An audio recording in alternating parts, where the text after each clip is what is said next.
Should you combine your finances or should you not? Or should you have a middle ground where some of your finance is combined and some of it isn't? A lot of couples deal with this very question, and this question has a great impact on the relationship. So, in this video, I'm going to be talking about the pros and cons of combining your finances. So, let's get to it. Okay, so I first want to start with saying that I may have a slight bias to what avenue I would take. And that is because I'm married and in our household, we actually have our finances combined. So, with that being said, I will give you a fair perspective of both sides. Now, let's go ahead and start with the pros of combining your finances. Now, there is some benefits to it. And one of the benefit is the simplicity and the efficiency that you actually get in having a combined finance. I'll give you a perfect example. When you have, let's say, one account in which you manage all your expenses, it makes it a lot easier for you to actually budget. Not only that, both of you guys are going to be on the same page, which prevents any arguments and fights because it's like, okay, well, we know how much we're spending in each category and we know how much is going to be left over for us to be able to save and also for us to be able to have fun with. And I'll give you a perfect example. I and my wife, well, we basically have it where we make sure that all the expenses are taken care of. But even before then, we have a portion of our income actually go into our savings automatically before it even hits our checking account, which allows us to be able to utilize the money that's in our checking account for expenses because we already took care of our savings.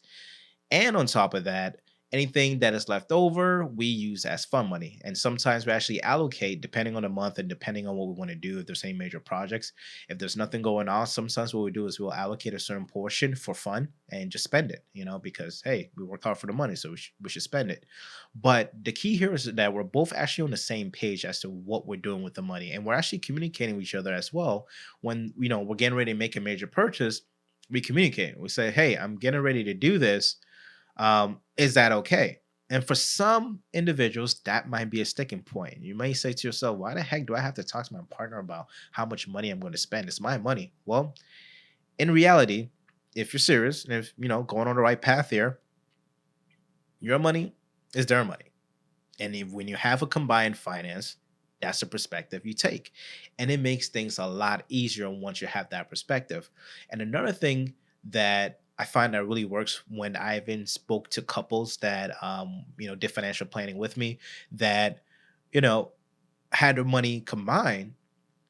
What I found out was they were happy. They were both on the same page when it comes to their finances and were hitting their goals together. Now, I'm not saying that people that don't combine their finances aren't happy. I'm not saying that at all. But when it comes to being on the same page with your finances, what ends up happening is the financial stress that comes with your personal finance is actually relieved because number one, you're not doing it by yourself. And also your partner is on the same page as you, which means that you're not going ahead and doing something else while your partner is trying to, let's say, for example, you're trying to get out of debt and you're off here spending money and your partner's like, I'm trying to dig us out of a hole and you keep digging us into a hole. That's frustration. And that's when there's no communication and there's no team setting. And that's actually the next benefit. The fact that you guys are a team working towards a particular objective because you're able to achieve that objective a lot faster. So when you're combining your finances, one of the benefits is having this team mentality that you're stronger together. You're able to make more impact together. For example, let's say you're trying to get out of debt and you have two incomes. You're going to be able to get out of debt a lot faster when you have two incomes being thrown at the debt than just one income. And if just one partner is actually working on debt by themselves. And if that's the case where one partner is working on a debt by themselves, you kind of feel resentment. You kind of feel like, oh, I thought we were a team here, but I guess we're not. And that brings up money fights and money problems. Now, I looked this up on Google because, you know what is the rate in which people tend to have divorces based on having money issues. And, stat comes up that says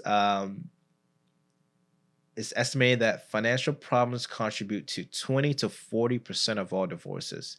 So this means that for every 10 marriages that end in divorce, four of them are because of money. That's a lot. And this can all be avoided if you come with the mindset of having a clear communication as to what you guys are going to do with your money. Now, another benefit is easier long-term planning. This makes things so much easier because everybody's on the same page. And there's no perfect example I can give apart from when I was putting together financial plans and investment plans for couples that were married for a long, long time. You could tell they were successful because number one, they had a ton of money, and number two, they were both on the same page when I was having conversations and putting together plans. It wasn't a one-sided thing. Both couples were involved. Both couples expressed their vision for what they wanted their the next couple of years for them to be. And the thing was, both partners were involved in the process. So I'm going to ask you this. Have you sat down with your partner and asked, hey, what do we want our life to look like in the next 10 years? What do we want to be doing? Do we want to an easy low hanging fruit is like, do we want to travel? And if that's the case, well, what are we doing right now with our finances to be able to allow us to be able to travel when that time comes? Because that's maybe something that both of you guys may enjoy doing.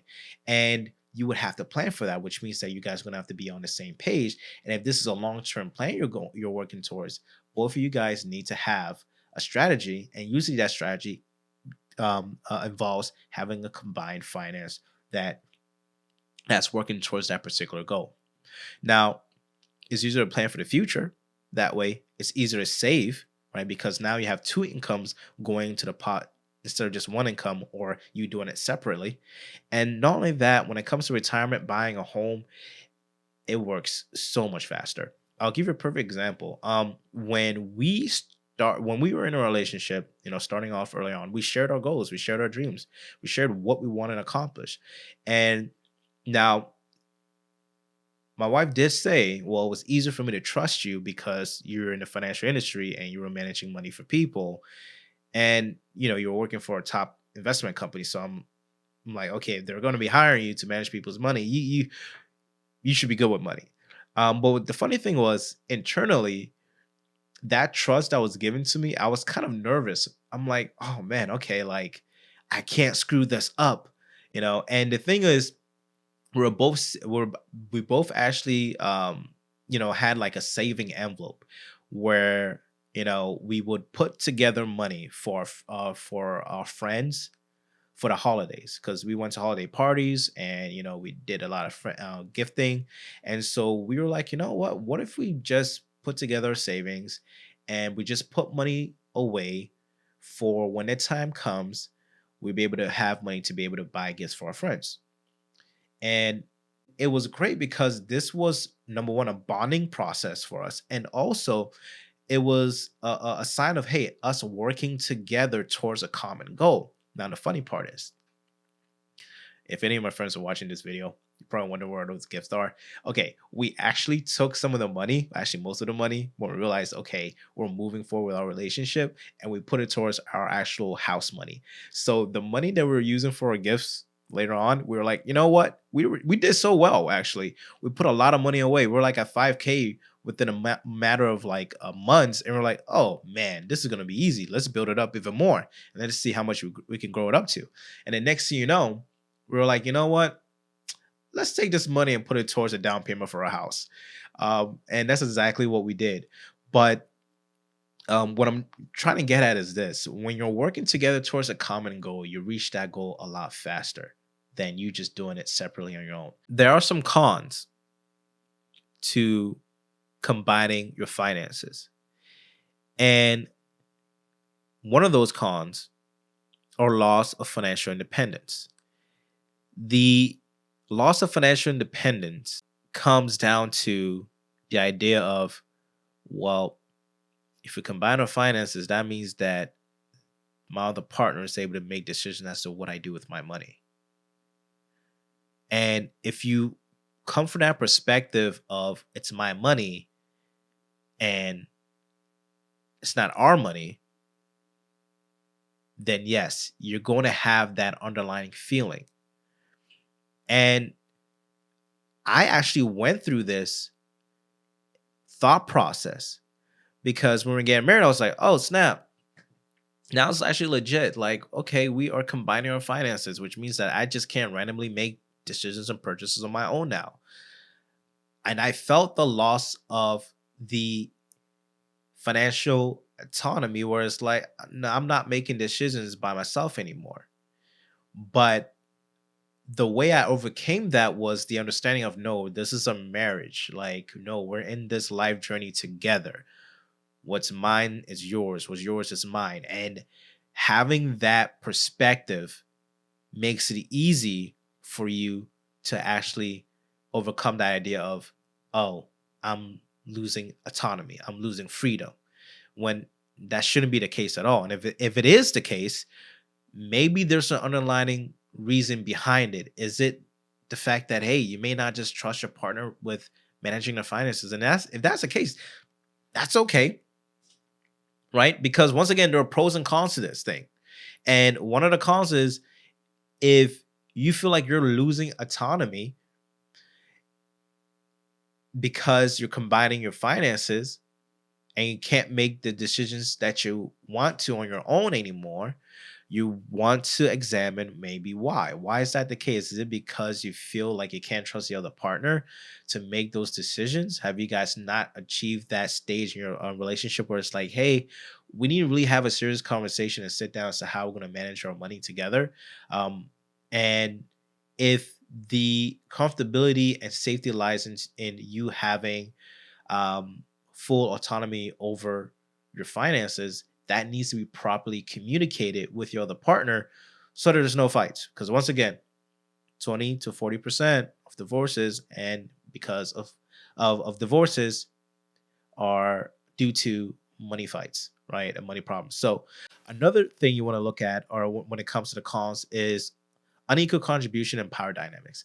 Now, thought about this and I was saying, this perspective of unequal contribution and power dynamics, I may be wrong in saying this, but I don't think it's right if you guys are in a serious relationship to have that perspective of I make more than you, so I have higher power when it comes to say as to what we do to money. Like, I don't think that is a good perspective to have when it comes to being in a serious relationship with someone, because you guys should be looking at each other as in the sense of equal in the idea of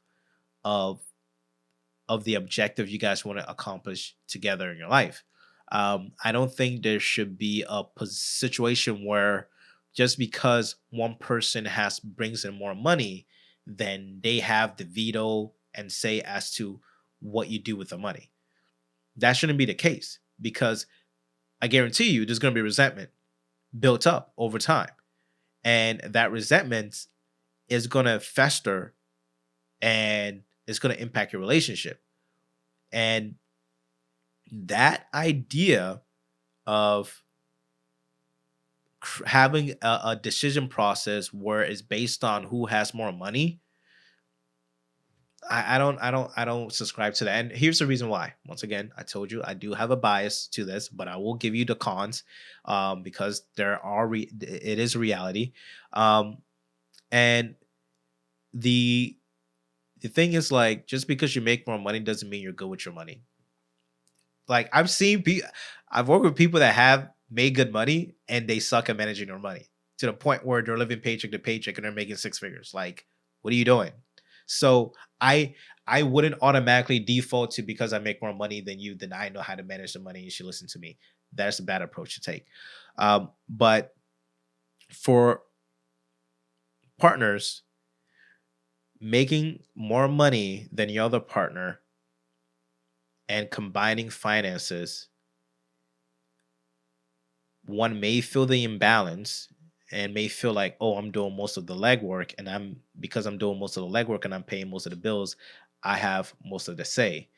That shouldn't be the case. And the lower earner shouldn't feel guilty that because they have their finances combined, that, oh, okay, I don't really have much say because I only bring in so much.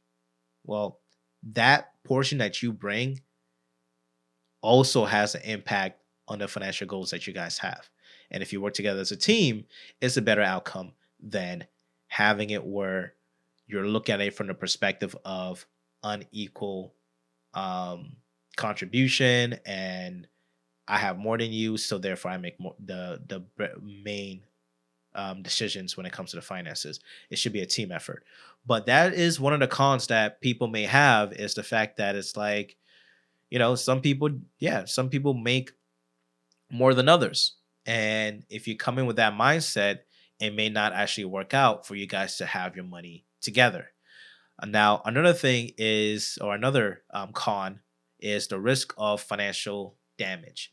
Now, the risk of financial damage is there, especially if you decide to put your finances together and the other partner is horrible at managing their money. I would not put myself in that position. If I knew that my partner sucked at managing their money, I would keep things separate. I would be apprehensive about combining our finances because the other partner has shown through their actions that they can't be trusted with money. They can't be trusted with working together to achieve a particular financial goal. They can't be trusted with having access to the account because they might end up doing an impulse purchase and spending the money. That is completely understandable. And that is where the conversation needs to be had as to what your money believes and money script is. And that's another conversation where you're really sitting there saying, okay, how do you manage your money? What do you believe about saving? What do you believe about debt? You know, what are your perspectives on all that? Because that does impact whether you should combine your finances or not. And especially if the other partner is like, I don't really care. If we have debt, we have debt. I'm nonchalant about it. Savings, not really something that I really look forward to or think about. I would be personally apprehensive about doing that. So, how do you decide what's best for your relationship? That comes down to three things. Number one, assess your money personality. And I alluded to this. Have a serious sit down as to what your perspective is about money. What do you think about saving? What do you think about spending? What do you think about debt? Are you okay with debt? Are you not okay with debt? If you accumulate X amount of debt, will it bother you? How do you do when it comes to your savings? Are you the type of person that really looks to save? Like for me, I like to save. I like to save more than I like to spend. My partner also likes to save more than she likes to spend. So it works out.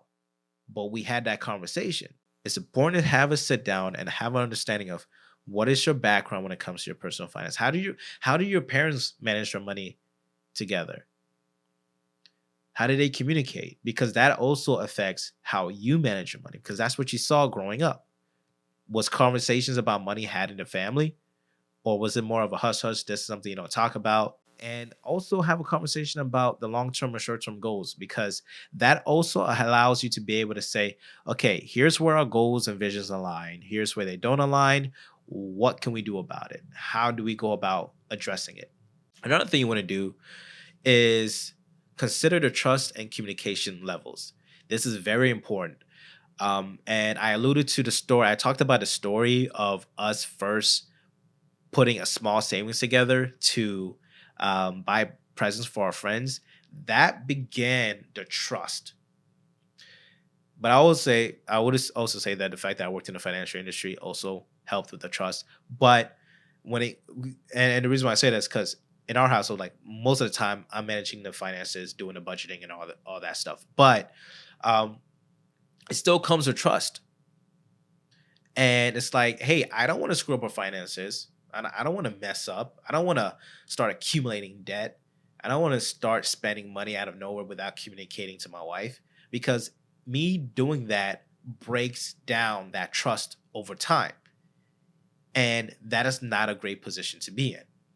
So have the monthly sit downs, quarterly sit downs with your partner and talk about what financial goals you're working towards and what you guys are doing on a monthly basis in order to be able to get there. And if there's a problem, bring it up, but don't bring it up in an accusatory manner, right?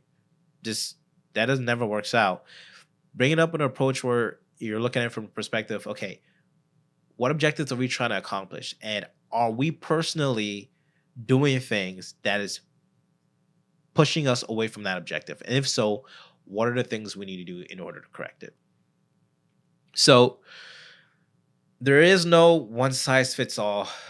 It really just depends on how comfortable you both feel about the trust level, about the communication level, and also understanding each other's perspective as to how you view money. Because I would say if your other partner sucks at managing your money and you know they accumulate debt like it's nothing to them, I would keep your finances separate. Like that's a no-brainer. Until they get their house in order, I wouldn't combine the finances. I would have a serious sit down, say, hey, this is what we're gonna do until you get your stuff together, because I want this to work. In order for this to work, we got to be on the same page. And one of the key areas we need to be on the same page is regarding our money. And if you're not doing that, we got issues. And trust me when I say the outcome for being on the same page when it comes to your finances, it's wealth accumulation at a greater scale than just one individual doing it by themselves. So that's all I got for you today. Thank you for listening. And on top of that, go ahead and comment as well below. What are your thoughts? Do you think combining your finances is a bad idea? Do you think combining your finances actually works out? And also, is there a middle ground that maybe you have discovered with your significant other that you guys do? And just, share it.